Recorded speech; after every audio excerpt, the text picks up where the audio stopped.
The first step felt like a razor. Left foot down, right arm hugging a box of wool scarves and a folder, and then I slid clean and sudden, like someone had poured oil. No scream, just the sound of air cracking in my throat. Shoulder into the rail, knee scraping a tread, and by the fourth step a hand touched my back not to steady me, but to shove. I caromed off the space heater on the landing. Dust burned hot up my nose, and when my spine hit the basement concrete the world muted for half a second. It came back with the heater's tired buzz and my brother-in-law's even voice. You slipped. I tried a deep breath. Pain pinned under my right ribs in Morse code bursts. Years of winter runs on base taught me to listen to my body. This wasn't a bruise. I rolled to my side, breathing shallow, reaching for my phone. It had been in my coat. A shadow stooped first, lifted it off the floor, and slid it into his pocket like that's where it belonged. He even buttoned his jacket after, like closing a case. At the top of the stairs, the kitchen light puddled yellow. My mother leaned in with a pot of soup and called down. What happened? He answered just loud enough. She caught a step. She's fine. I'm good, I said. The first lay people in uniform learn to make automatic. I tried to sit. The edges of the room went dark and swam back. My stepfather stood behind my mother, looking down like a judge from the bench. Let's not make a thing of it, he said, slow and pre-decided, the way men sound when the meeting already happened without you. I braced my left palm on a tread. Fine dust felt like cold salt. My shoe had left a clean skid ink on wood. That woke me up. Marks tell the truth even when people won't. He offered a hand like he meant to help, then pressed it right where my shoulder blade had slammed enough to make me flinch. I've got it, I said, sliding my back to the wall and standing on my own. I wanted my phone. I held out my hand. I'll keep it. Easy to drop, he smiled, the kind that reads as kind to outsiders. I watched the corners of his mouth, the small crease when he said keep. Creases are maps of practice stories. Halfway up the basement wall, right at hip height, an old dent showed through flat gray paint, the edge cracked to a fingernail line. I didn't remember that scar in this house. Mom was talking about soup and come eat while it's hot. I said, be right up. But my head was with the dent. If something solid hit here, angle plus forces leave a pattern. Eyes are all I had, and mine are trained to read terrain from satellite. I screenshotted with memory. At the stove, she set bowls, asked if I'd packed a scarf, told me the neighbor just had a baby. I nodded. My spoon rang the ceramic. Celery, black pepper, the damp wool smell rising from my coat on the chair. My stepfather kept the TV low. Sometimes I think he majored in keeping the peace. Periodic reminders to not make a thing of it. A furrowed brow, everything held just under a boil. I used to believe that was love. On base, we call that sandbagging the muzzle, not solving the target. He set my phone face down on the table like it also needed to pray before supper.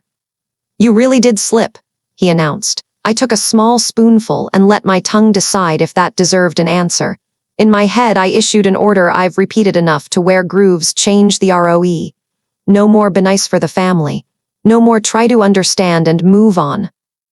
I needed intel, a chain of proof, a way to keep feelings from corrupting accuracy. That's my job. Ask the right questions, log the right details, keep the line clean. After dinner, Mom handed me pain meds. Take it, you'll sleep, I said later. The ache kept knocking under my ribs. I went back downstairs to grab a dropped scarf, lying with the fluency of someone who just heard a bigger lie about slipping. The light was different this time. The heater's glow lifted dust into the air like snow in a headlight. I studied the dent. The paint flaked like a little fan. The center sat exactly at an adult's hip. On the concrete, a faint scuff ran from baseboard to stair edge, like something heavy had been pulled. I didn't know the whole story, but I knew there was a history. History leaves evidence. Excuses don't. On the landing, I listened to the heater hum and the wind slap the trailer's aluminum siding. At work, I've written sitrep for midnight shifts that run a page and a half. Now I wrote one for myself: fall down basement stairs. Suspected rib fracture. Phone removed. Opposing narrative slipped. Scene wall dent, floor scuff. Risk repeat. Isolation. Next actions civilian medical record, preserve data. I opened my laptop, jumped on my mother's Wi-Fi, and emailed myself. Subject line, whiteout. In the body relative times, pain notes, anomalies. I attached a webcam shot of the dent, grainy, ugly, but timestamped because my phone wasn't in my hand. I CC'd a training archive account I keep for exactly the days when accident wears a suit. Back in the kitchen, he leaned on the counter, telling Mom about an icy stretch of road. When he saw me, he smiled and placed the phone in my palm, a gift from the throne.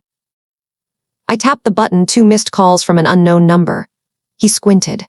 Work. I shook my head and slid it into my inner pocket. That brief brush of his fingers told me what I needed. He wanted me to know he could touch anything of mine whenever he felt like it. The kind of cold no-coat fixes ran under my skin. I slept in my old bed, the mattress soft in the center, wind whistling at the window frame. Every time I rolled, pain lit a match. I didn't pray, I planned. My AO was this house stairs to outlet by the heater. Objectives: preserve evidence, stay safe now, open and exit. Rules: talk less, observe, right, don't argue. On base they teach you to read a shadow's shift on a wall to call the wind. Here I'd relearn how to read the shadows of people I love. Before lights out, I reopened the whiteout email and added tomorrow urgent care. Paper copies. CT if needed. Don't announce. Don't ask permission. Then I killed the lamp. The heater buzzed on like an old radio, catching 2 stations at once. I closed my eyes and pictured a runway in a snowstorm. Approach lights don't argue with the wind. They just stay where they belong and make the signal true. I'd do the same. Morning made the trailer feel like a soda can left on the porch. I woke the way base life trains you, sheet tight. Pockets checked, fingers ghosting my right ribs like touching a secret. The coffee pot on the stove smelled faintly like melted plastic. Mom slid a chipped mug toward me. Drink, warm you up.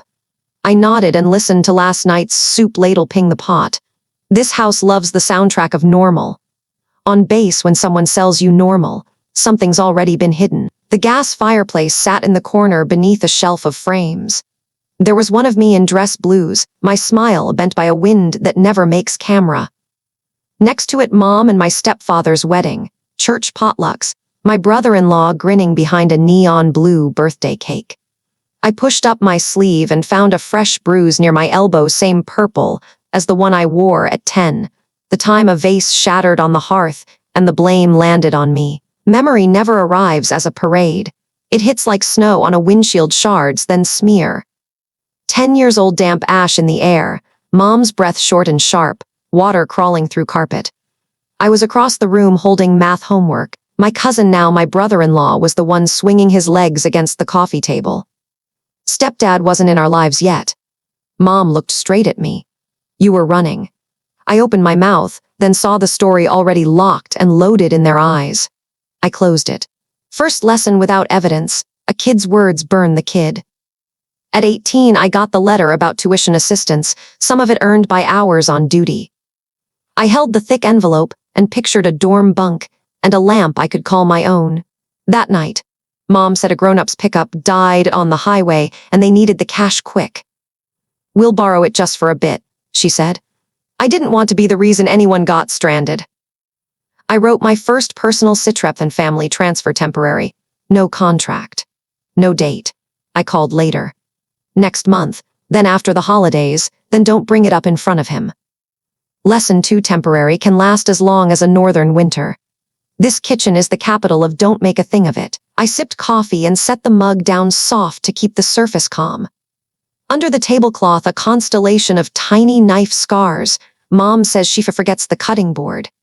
At the seam where tile meets carpet, a subtle ridge like something was shimmed underneath to hide a bump. I knelt and ran a hand along the line. Mom's voice floated from the stove. What are you looking for? That scarf I dropped, I said light, like the question was a draft under the door. The cabinet beside the fireplace still held the old cookie tin, the holiday kind. The lid was dented, the label peeled up in the shape of a hand. This used to be Mom's church fund, loose bills, receipts, little IOUs.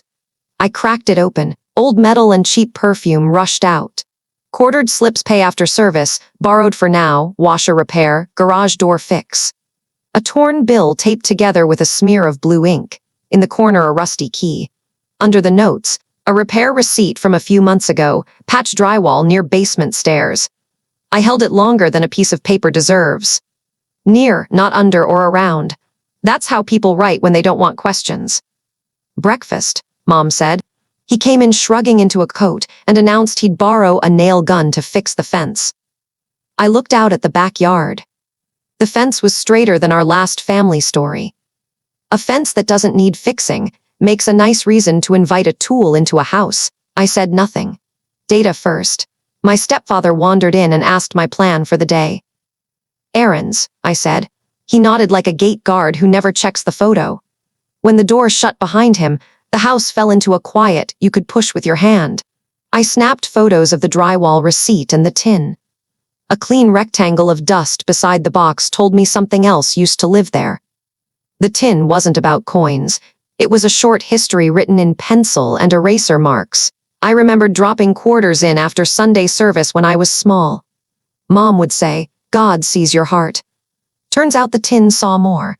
I sat on the carpet in front of the fireplace and looked at the base one hairline crack running diagonal like an old stitch. I counted 3 breaths and went downstairs. The basement still smelled like damp wood. I matched the receipt to the wall near the stairs. The patch sat on the right going down, the paint a shade too bright. If something had hit hard, a rushed repair would be joint compound, a quick sand, a coat of close enough. Along the edge, tiny dust crumbs clung where a careful job wouldn't leave them. I touched the lip. The hollow ring on the other side told me the cavity still remembered. Third step down. I sat and hugged my ribs while my brain fast-forwarded the home's normal objects that fell by themselves. Choruses of "Don't make a thing of it," "Borrowed for now," "Slips promising will pay after." The pattern was textbook when truth tries to surface. Someone shells it in fresh paint and a sermonette. On base, we don't paint over a hole in a fuselage and call it good. We log it, report it, fix it, and someone else signs. I needed to bring that procedure home. Mom called down, "Come with me to church for a minute." I told her I had to run an errand.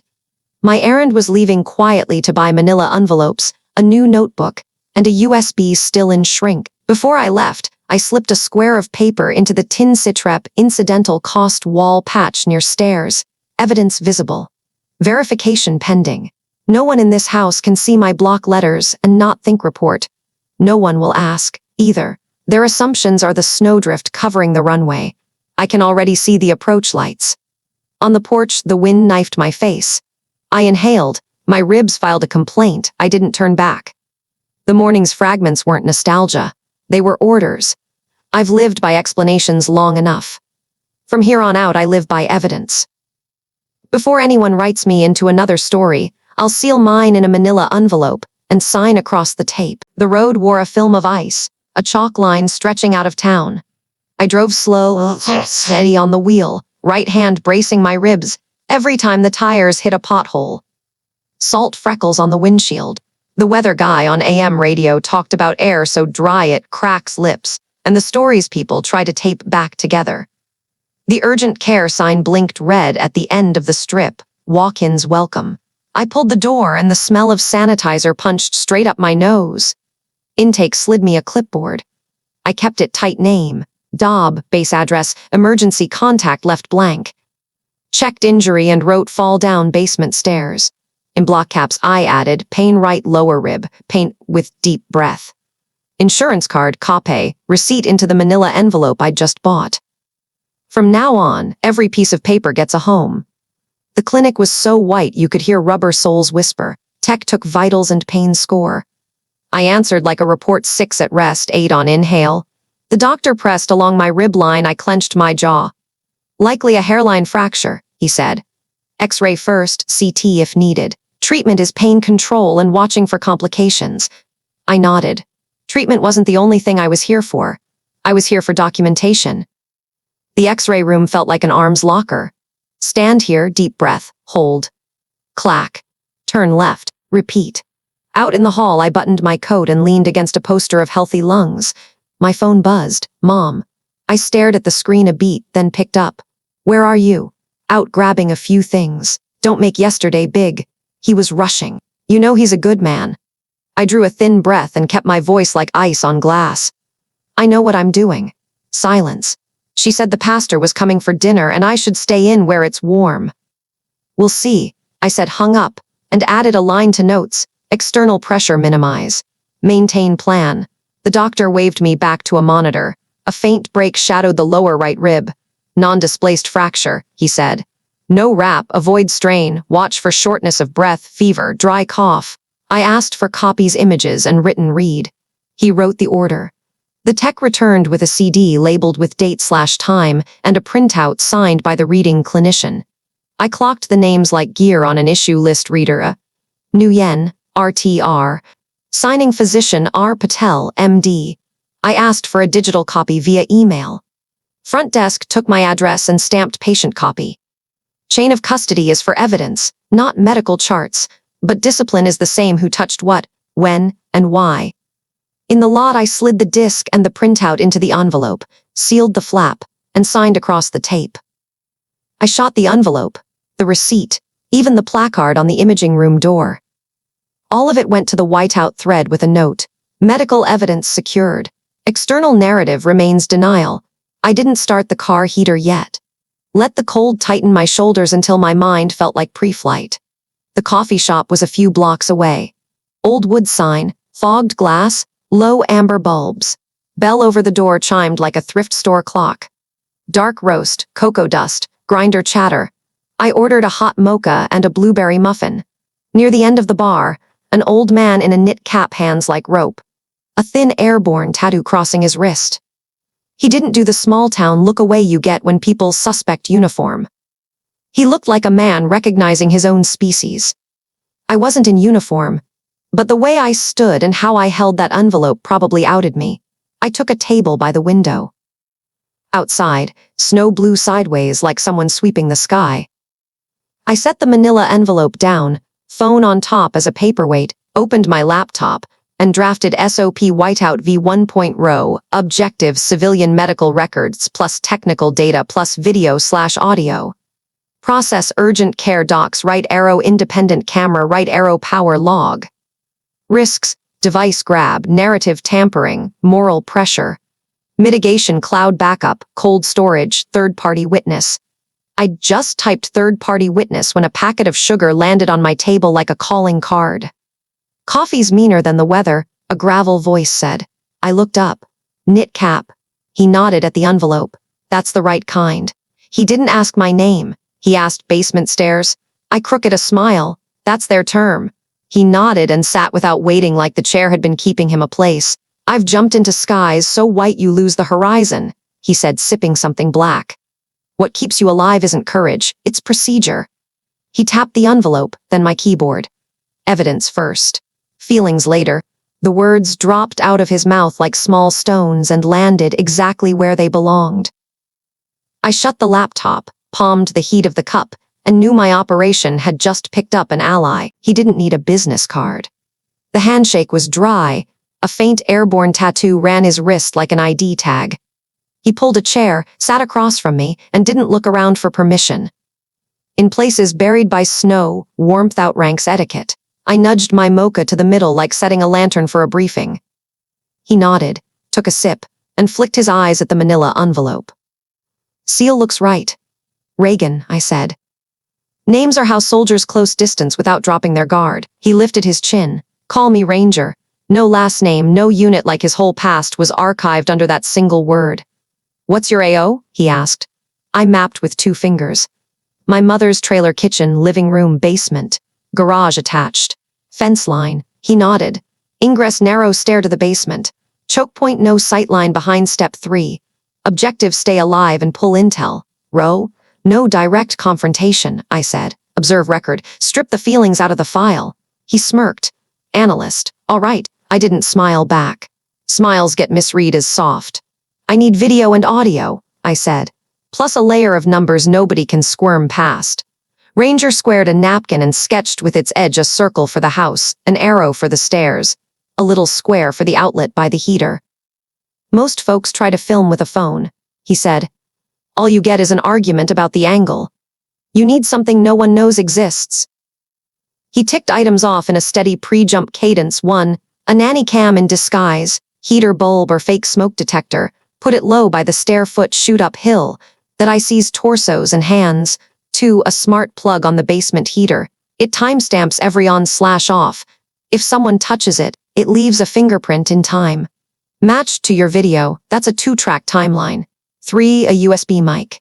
Not for fights, for one sentence someone will regret. Hide it in a sweater hem, or behind a kitchen frame where they think only dinner and prayer happen. I drummed my knuckles, each tap a bullet in my SOP. Chain of custody? He shifted into instructor cadence. You export immediately. Never live on the phone alone. 2 branches, cloud and cold. Cloud is email to yourself, backup account, split clips. Cold is an external drive. If you don't have one, I'll loan one. Every copy, tape the seam and sign across the seal. Witness the seal me. His eyes stayed on mine. You're not alone. The shop murmured. A couple knocked ice from their gloves. The grinder revved, settled. Ranger slid a foggy plastic box from under the counter, set it down, opened it like it was ceremony, and pushed it over. Inside, a slim pen recorder, a still-wrapped micro SD, a little zip bag with a label strip for date and time. Borrow, he said. Not a gift. Bring it back so I know you're still here. The pen felt as light as a key fob and twice as heavy for what it meant. I'll return it, I said. Shelter, he asked. I shook my head. Do you have a place if you need one? A beat. I won't sleep there on any night a weapon comes into the house. Ranger uncapped a marker and wrote a number on the lid, shelter, and the name Ruth. Call before you come. Tell her I sent you. Another number. Assistant DA's office. I can't promise sirens, but I know someone there who hates a file with a missing piece. He tapped my envelope. Don't let yours miss a single piece. I told him about the hip-high dent and the receipt for patched drywall near basement stairs. He didn't flinch. People think paint is a burial, he said. Rushed work leaves a breathing edge. Your camera will see that edge when the heater throws a sweep of light. He pantomimed smoothing a sheet. I pictured the shot warm wash across slightly different paint, the raised lip catching it. I logged it low-angle upshot, show the relief. When do you plan to confront? He asked, casual as weather talk.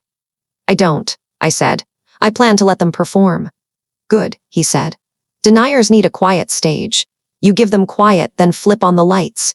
He laid his hand on the table, tiny scars mapping rough landings. When you speak, use fewer words. When you act, leave it clean. If someone calls you a home wrecker, hand them the log. I opened the laptop and updated SOP whiteout, V1.1 add disguised nanny-cam heater. Install smart plug on basement heater, sync app, daily screenshot logs. Use pen mic in kitchen/basement. Priority catch denials like I don't see anything. Stand up cloud/cold branches. Each export seal, sign, photo the seal, mail whiteout. Contact assistant DA when at least 2 independent artifacts align. Build an evac plan if escalation, right arrow, call Ruth shelter. He studied me. You ready for the day they hate you more than a stranger? On base we learn to dial our own noise to hear distant signal. At home the signal is so close it syncs with your pulse. I don't need their love, I said. I need safety and a record. Ranger smiled, thin as blown snow. That's enough. He stood, handed me the shop key. If you need to upload where no one breathes over your shoulder, the back door's open. Wi-Fi's Overwatch. Password is my old dog's name, all lowercase. You'll guess it. Ranger? I tried. He shook his head. Socks, I laughed for the first time that day. Dumb names stick, he said. Security's funniest lesson. I tucked the pen recorder and numbers into the envelope. Outside, flakes had thinned. A pale sun pushed through, laying runway-colored strips across the table. I stood, zipped my coat, my hand checking my ribs like a roll call, still here, still moving. Ranger offered his hand. I gripped once firm. Evidence firsts, he said. Feelings later, I answered. The wind slapped sideways as I left. I headed straight to the little electronics store in the strip mall, the kind that sells things for watching babies and turning lamps on from your phone. In my head, I could hear a plane landing on ice tires hiss. Wind sing, tower voice crisp like a secular prayer. I don't believe in miracles. I believe in procedure. And this afternoon my procedure would start with a light bulb that can see and an outlet that knows the time. Snow dusted the road like flour on a cutting board. I pulled into the back drive, killed the engine, and listened to the wind, turned down like a radio fading to static. In my grocery tote, a heater bulb with an eye the size of a pepper seed, a smart plug, a roll of paper tape and civilian camouflage like bread and milk. I stepped onto the mat and scraped my boots. Cinnamon and baked apples hit me square in the face, the smell of let's make peace. Mom set a pie on the table, crust dark, powdered sugar like a thin cloud. Perfect timing, she said, voice trying too hard. My stepfather laid out plates. My brother-in-law adjusted his belt and set his smile where it always goes.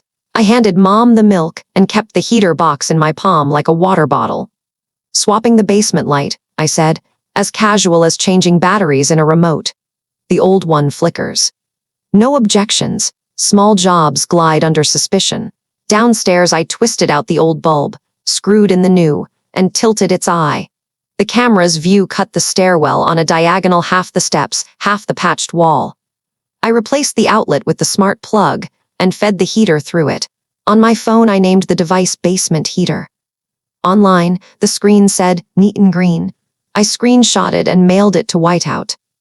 On the wall, the newer paint took the heater's sweep just a shade differently.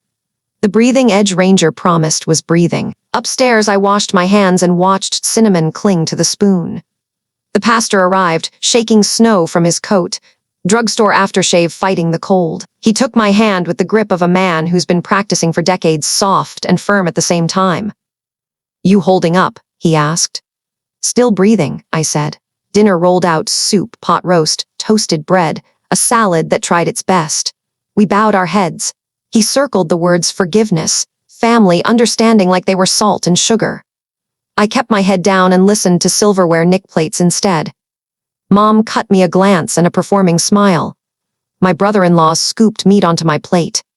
Eat, you need strength. I nodded, cut small, chewed slow, face as flat as a frozen lake, calm, reflective, unreadable. We did safe banter. Heavy snow this year, the market closing early, the high school game that got away. The pastor told a story about a couple who found their way back by listening. I felt his eyes angle toward me, with a question he didn't want to say out loud. I lifted my water and let the pendant light paint the surface. Everything in this house wants to reflect the version it likes best. When my brother-in-law bragged about fixing the fence tomorrow, I heard his fingers tapping the table, a metronome of practiced performance. I asked one question: where'd you borrow from? He gave me a churchman's name. Good gun. Shoots clean. The line came out like a little victory speech. My stepfather cleared his throat and pivoted to gas prices. I gathered plates and volunteered for a run to the basement to grab a serving tray. The heater washed warm light up the wall. The camera worked without a sound. I checked the smart plug, then tapped the apps on /off. The light clicked to black, then back to amber. The log stamped 3 neat beats, 1832 on 1833 OFF, 1833 on. The old satisfaction of reading distant signal rose through my chest. From upstairs, laughter and forks and scripture drifted down like a soundtrack. Someone laid over the wrong movie. I brought the tray up as Mom slid the pie to center. The knife cut the crust, steam climbed like reheated memory. What makes us strong is forgiveness, Mom said. I met her eyes and didn't nod or shake my head. Forgiveness doesn't erase a log, I said in my own skull, but out loud I only asked, who's on dishes? They chuckled. I've got it, my stepfather said. I rolled sleeves, but my brother-in-law beat me to the sink, flexing a fresh tattoo. Men can do a kitchen, he grinned. That hand scraped the pan like it was born to it, smooth, steady. That same hand had palmed my phone earlier and would later hold a good gun that shoots clean. What I needed wasn't anyone's story. It was that hand when it forgot it was being watched. When the pastor left, snow was layering again. He squeezed my shoulder at the door. Anger makes fools of us, he murmured. I remember, I said. He rested a palm on me for a beat and went. Mom stared at the closed door and exhaled like she'd checked the day's moral chore off a list.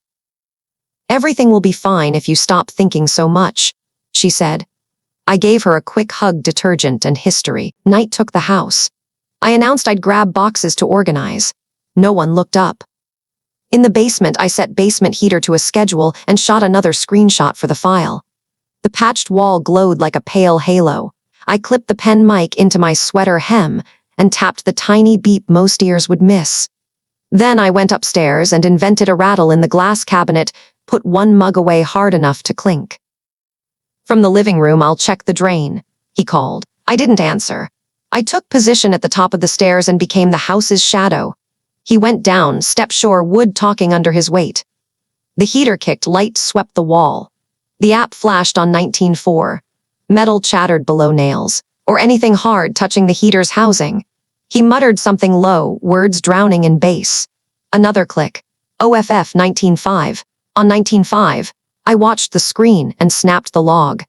In the fabric of my sweater, the mic gathered a small weather report. Shoe turns, fingers hitting wallboard, a knuckle on wood. I dipped my chin so the collar covered the mic. He came up wiping his hands with a paper towel. Drain's fine, he said. Anything weird? My stepfather asked. Nope, he said, eyes grazing me with a porcelain-thin smile. I tilted my head a degree the way we do in the analysis shop when a target shows a silhouette. I didn't need a photo to know. But photos are the point. House dark. I sat on my bed with the laptop and read the heartbeat of the basement. 1832 on /1833 OFF /1833 on /194 on /195 OFF /195 on. I dropped each time into whiteout with a note unusual toggles during subject's solo presence in basement. I slid a printout of the day's log into the manila envelope, taped the flap, and signed across the seam. I photographed the seal and shipped a copy to cold storage. In notes I wrote tomorrow kitchen audio. Catch the denial line. Prep 2 artifact alignment video plus log. The wind whistled through the window seam. Snow kept stacking. Deep snow swallows sound when people fall. It doesn't swallow data. Data is the only debt I owe myself. Before I killed the screen, I opened the wall photo. Under the heater's glow, the paint mismatch showed clean. I zoomed and found a single hair stuck to the patch edge could belong to anyone.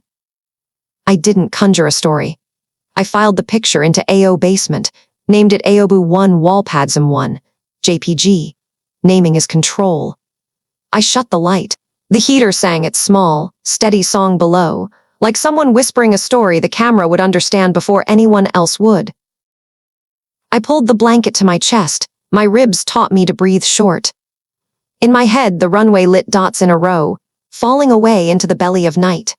I'd follow them tick by tick until the wheels came down. Morning looked like someone forgot to finish the edges of the world, just white, everywhere. I checked my ribs, the pain still stitched like pins. On my phone, the app showed basement heater, online with the schedule armed. I scrolled my SOP and added one more line: blend in. Do dishes, fold blankets, make noise that sounds like home. On base we call it masking movement. Here it's just helping out. Downstairs I verified the camera. The heater warmed. The tiny black eye threw my reflection back as a dot. I touched the patched seam on the wall, cool, a little rough. 3 steps back I framed the shot in my head, stairs from knee height to mid-torso. Just enough to catch hands. Hands are where truth leaks when mouths say nothing happened. In the kitchen, I clipped the pen recorder into my sweater hem and tapped the button, one little beep like a crumb hitting tile. I pulled flour and eggs like I was 8 again and wanted pancakes. Mom said I loved to make a fuss. My stepfather kept the news barely audible, as always. My brother-in-law came in, snow shaking off his shoulders, said he was heading to a buddy's garage to grab gear. I set a pan on low and let butter smell like normal. By noon, he was back with a clear tub coiled air hose, a black nail gun, a box of fasteners. Fence check, he announced, then mentioned the basement drain acting funny. I slid a pancake onto his plate so he had reasons to loop through the kitchen. Mom offered to help, he declined. My stepfather changed channels and yawned. I rinsed bowls and kept count of footsteps on the stairs. Each squeak is a rung.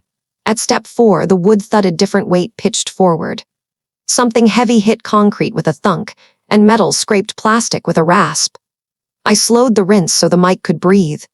His voice floated up, the way people talk when they think they're alone and safe. Don't make this worse. On my phone, basement heater on. Screenshot. I leaned a shoulder to the kitchen door and looked into the dark mouth of the stairwell. Nothing visible, just warm light washing the wall. Short hiss of air, then the snap of a nail seeding into wood. My heart flinched, my hands kept stirring the bowl. Another snap, clean, deliberate, right at the height you'd brush passing by. I set the bowl down and drifted to the living room. Asked my stepfather about the storm channel. He answered without looking away from the TV. I angled my body so the mic faced the stairs. Another snap, tight like exclamation points. The app blinked OFF, then almost instantly on again. Screenshot. Nobody announced a fence repair. Nobody opened the back door. Mom stood on the top step with a stack of towels for the heat, she said. All good, he answered. There's nothing to see. I bit my tongue before I told him the log disagreed. After a while, the house thinned out. Mom went upstairs. I looked for tape. I took the basement slowly so the camera could adjust. The stairs talked under me. On the landing, I paused to fake a pickup, then rose into the frame. The wall near the patch had 2 fresh round dings at hip height. One still blushed red at the rim, like something had kissed it hard. Near the baseboard, several angled nails were sunk into the side rail, heads buried, shafts peeking just enough to snag. He held the nail gun with one hand, the other rested lazy on the wall, tapping a finger. He shot me a half smile. Careful hugging that wall. Slips are dangerous. The line I'd prepped came easy if it's dangerous. Don't put nails in the walkway. He shrugged, changed position, murmured low enough to hit the mic, but not the room. Don't make this worse. I let my eyes brush the camera that looked like a heater, then stepped half a pace out so gun hand and patch lived clean in the frame. My stepfather showed at the top step. Problem? Nothing, the brother-in-law said, smooth. My stepfather stared right at the dents, right at them, and then shook his head. I don't see anything. The mic caught it like a latch clicking shut. I let silence hang one extra beat so the weight of it settled. Then I turned and climbed, heart knocking in metronome time, snap, slash, click, slash. I don't see anything. Afternoon flattened gray. I closed my door and opened the laptop. My palms were sweaty, but the cursor didn't know nerves. I pulled the camera app and downloaded the clip. Amber heater light, stairs filling the lower half, the patched wall the upper. The nail gun slides in, angles toward the drywall, trigger, wood swallows the nail, one short crack. My stepfather edges into frame and drops the denial. I exported raw, no edits, filed it AOB1, vid whiteout raw ###.mp4. I opened smart plug logs and exported today's CSV on /off lines that matched the clip's time marks. I grabbed a 3-mark screenshot and saved log annotated.png. Headphones in, I scrubbed the pen recorder track, heater hum, shoe scrape, nail crack, don't make this worse, and the stepfather's seal tight, I don't see anything. I cut 3 10-12-second snips for quick review, kept the full original in a separate folder, generated MD5 checksums for each, and saved the hashes. I spun up a fresh whiteout email to cloud attached raw video, log screenshot CSV, and the short audio clips. Body text artifact set a video. Artifact set B smart plug logs. Artifact set C audio. All timestamps local, camera clock syncs to phone. Chain of custody, extracted by Reagan, sealed to external HDD. Sent it and CC'd the backup account. Then I slid out the external drive, copied every original into cold/AOB1, taped the seam, signed across the seal, photographed the seal, and logged to seal 1 X, witness TBD Ranger. When I shut the lid, my hands were still shaking. Outside, the wind roared like a tired jet. Inside, the theater continued, mom folding towels, stepfather pricing electricity, brother-in-law texting someone with that thin porcelain smile. I let the sink run and watched soap bubbles pop, quiet little exits. I thought about Ranger's first jump story. Procedure keeps you alive, he'd said. I'd followed procedure. I was still here. After dark, I said I needed to pick up a few things. This late? Mom asked. Close by, I said. My stepfather glanced at the wall clock and shrugged. I tucked the sealed drive into my sweater, slid the manila envelope into a canvas tote, and cradled it under my left arm to spare the ribs. The door breathed cold down my collar and froze whatever doubt was left. The car heater whined to life, the tires road lanes carved by snowplows, headlights swept across the coffee shop's wooden sign, warm light waiting like a beacon. The bell announced me. Ranger looked up from wiping the counter unsurprised, like he'd charted my ETA. I set the envelope and drive down. Artifact sets a BC, I said. He didn't interrogate. He pulled the backroom curtain so no eyes had angles, put on glasses, and jacked the drive into an old laptop. He didn't open a single file, just verified names, dates, the seal, photographs. Good, he said. Tomorrow we call the assistant DA. Tonight you eat a muffin. He slid a blueberry my way. I bit in, enough sugar to remind me I still had taste. Before I left, I borrowed the storeroom desk to write the day's sitrep video captured. Nail gun aimed into walkway. Audio denial, I don't see anything. Smart plug toggles aligned. Risk escalation if confronted. Plan deliver to Ada with witness Ranger. Prep medical corroboration. Prior repair receipt patch drywall near stairs. I paused, then added. If they say joking, reply court tries facts not jokes. Save, sent to whiteout. Outside the cold stung like needles. In my head the runway lights clicked on in sequence the way they do on fog nights. I turned the key, swung the car around, and let the coffee shop's yellow fade in the mirror. The manila envelope rode shotgun, like a polite passenger who knows exactly when to speak. Tomorrow it would do the talking. The curb vanished under thick white. The car crawled like a tired animal. I kept the radio dead. Wind filled the empty spaces. The coffee shop door was cracked. Ranger nodded, put a hot cup in my hand like a tool. Let's go, he said. We walked into the assistant DA's office at the county courthouse, space heater buzzing, wet coat paper smell. The receptionist asked our names. I slid over the envelope. Video, audio, power logs. Civilian medical records. Chain of custody sealed. Ranger stood beside me saying nothing, his silence doing more than talk. The Ada was mid-50s, sharp haircut, eyes straight as a ruler. She pulled a chair, plugged in the external drive read-only, checked file names, studied the seal photos with my signature, logged the intake time, then opened the clip. Warm basement light rolled across the screen. The nail gun nose angled in, a tight crack. My stepfather's line landed in her headset, exactly as it had in my ear. I don't see anything. No commentary. She pulled the smart plug log and matched the on/off ticks to the sound. I put the CT/X-ray printouts on the table with the read report, the urgent care receipt, and the repair slip that read patch drywall near basement stairs. She flipped with thin, practiced fingers like dealing cards. Third-party witness, she asked. Ranger dipped his chin. He witnessed the seal and transfer, I said. She wrote, third-party witness present. No praise, no promises. Only procedure. Will request an emergency protective order. Preliminary hearing this week. She glanced at the side window where snow slashed sideways. If the storm holds, we still try it. You dress to layer. I nodded. Ranger broke the quiet. She knows how to layer. The Ada allowed a small, collegial smile. Afternoon, I waited in a hallway where the overworked heater whined like an old aircraft. Mom sat across with a tissue, eyes on the floor. My brother-in-law and stepfather stood with defense counsel, smiling thin men at a parking ticket dispute. I stared at the courtroom door like it was a runway. Ranger arrived, took the seat beside me, didn't ask if I was okay. He matched my breathing until it slowed. When the clerk called the case, I stood without lowering my head. The courtroom was low-ceilinged, fluorescence a touch green, voices boomeranging. I sat behind the state's table, paper cups softening in my heat. The judge peered over glasses, voice flat and even. The defense led with the Holy Trinity, misunderstanding joke, testing a tool. The Ada didn't argue. She asked to play the clip. Screen up. Amber wash, stairs. The patched paint throwing a faint, different sheen. The black muzzle of the nail gun slid into frame like a cautious animal, then crack. Wood took the nail. Someone's breathing in the room eased a notch.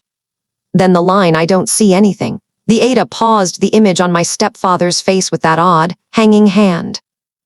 We submit the heater's usage log, she said. The clerk threw up the screenshot on /off timestamps. Sitting on the seconds you could hear the nail. The printed CSV followed columns like taxi lights. Defense tried the gentle voice. Home devices cycle without human input.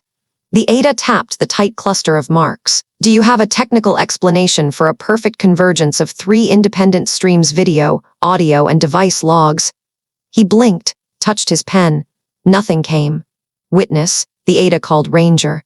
He took the oath and stood as if the harness still crossed his shoulders. Questions: when he received the drive, how the tape was placed, what time the seal photo was taken. Ranger answered in short, exact sentences, stones laid in a straight line. Defense asked if he harbored animus toward the defendants. No, he said. I hate missing pieces. The room chuckled, even the judge. The laugh belonged to nobody, it only thawed the air. My turn. The ADA didn't make me relive the fall, frame by frame. She asked about my process: why civilian urgent care, why seals, why cloud and cold. I answered tight. Defense asked if I exaggerate. Data doesn't have feelings, I said. He asked if I put the nail gun to the wall. I looked straight at him. Do you see my hand touch it in the clip? He didn't answer. They called Mom. Her hands shook. Defense warmed her with family unity. The ADA asked one question: when you heard I don't see anything, where were your eyes? Mom bit her lip. The wall. What did you see? Nails. The word dropped like a grain of salt into a still bowl. I heard Ranger breathe out. Snow pounded the glass. Time stalled. The ADA closed with a series of short sentences: video, audio, log, threat, behavior, denial, the patchwork pattern. This isn't a prank, she said. It's a present tense hazard documented by facts. The judge nodded. The jury went out and came back faster than I expected. A woman on the panel read in a steady voice: guilty for the brother-in-law assault and threat, guilty for the stepfather obstruction and witness harassment, protective order granted with access restrictions. Mom received a formal admonishment and referral to counseling for harmful false statements. No clapping. Just chairs scuffing. Defense packed up, glanced at me as if reaching for a line the law no longer lent him. My stepfather's mouth went narrow. My brother-in-law looked at me like I'd become someone new, someone who wouldn't sit back down at the family table to keep the play going.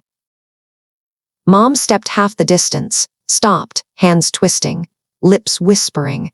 Come home, eat something warm. I nodded to her the way you nod to a person leaning into wind. I'll come get my things, I said. Ranger waited in the hall and palmed me a peppermint. Blood sugar. I smiled and felt the floor under my feet again. The ADA came out, slid off her glasses. You did well, she said, not as fluff. When people ask why we tried this in a blizzard, I'll say facts, don't wait for weather. She shook my hand firm, brief, and said her office would forward the protection paperwork and a SARC contact for next steps. I nodded. Part of me wanted to cry. The rest was closing loops, chain of custody complete, judgment on file, SOP 2.0 to include support contact. Outside, wind hit like a wet blanket thrown hard. I pulled my hood, took a shallow breath. My ribs protested but no longer ran the mission. Ranger and I crossed a parking lot that looked like a salt flat. What now? He asked. I watched the gray sky where flakes took their turns.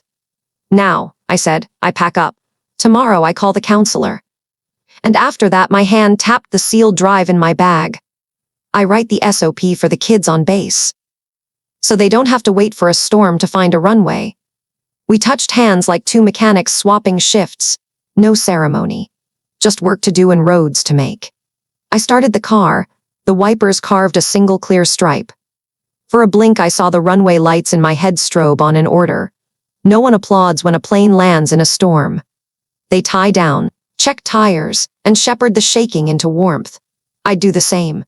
And tonight, I'd let myself sleep without dreaming of stairs. The morning after the verdict, the house went quiet in the way places do when no one has any legal words left. I packed 2 small cartons, a few wool sweaters, my notebooks, the sealed hard drive, and the dented cookie tin that used to be the church fund. Mom handed me a tote and said, "You can stay longer." Her hands shook, her eyes were swollen. I hadn't won against my mother. I'd only beaten a habit. I hugged her short enough muscle to say I was still her kid and told her I needed to get back to base. She nodded like someone finally loosening a thread that had been cutting off blood. Ranger had the cafe open and 2 coffees waiting. He didn't ask if I'd slept. He slid over a fresh, thick envelope copies of the court orders the assistant DA had sent him to hand off fast. "Paper needs a warm coat, too," he said. I laughed easier this time, signed for them, snapped a photo, and fed the whiteout chain.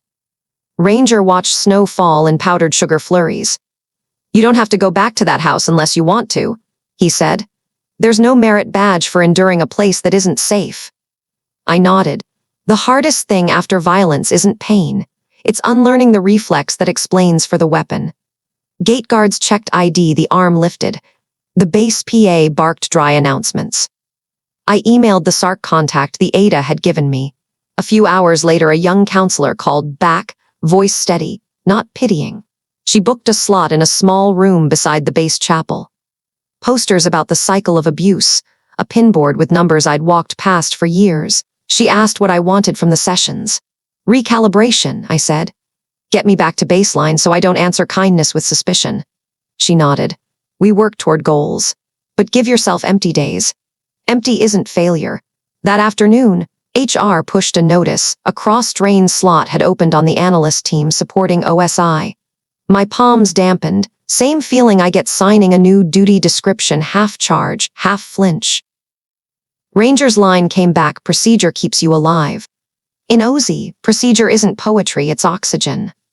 I replied interested and asked for an internal interview. That night I opened my personal SITREP post-trial actions, connect SARC ongoing, explore OSI analyst role, prep survivor checklist for unit, schedule supply run for shelter donation. I paused over the word survivor and let it sit without quotation marks. A text from Ruth: "Back doors unlocked if you want to swing by." I carried over small things, fresh gloves, shampoo, bandage packs. The shelter wasn't loud. Kids' voices rose and fell like a lake tapping a dock. Ruth showed me a bare shelf and said, "We need clearer lists so folks donate what's actually needed." I promised a simple table, the way I lay out logs: item, quantity, priority, storage notes. On the way back I detoured to the cafe to brief Ranger. He blinked. "I see why the young ones on base will follow you." A week later, OSI HR called me in. I didn't tell the whiteout story as tragedy. I mapped it like a case study: row, chain of custody, artifact sets, third-party witness, risk mitigation. "Do you think you're too close to the topic?" they asked. "Yes," I said. Which is why I honor data over feeling. The interviewer smiled and didn't write for a beat, like he was saving me room. A few days later the email came. I was cleared to join the analyst cell that supports the internal victim line. No new badge, no parade. Just a different inbox and late afternoon shifts. On my first shift, I met a young airman, hair pulled up in a hurry, eyes bruised by lack of sleep.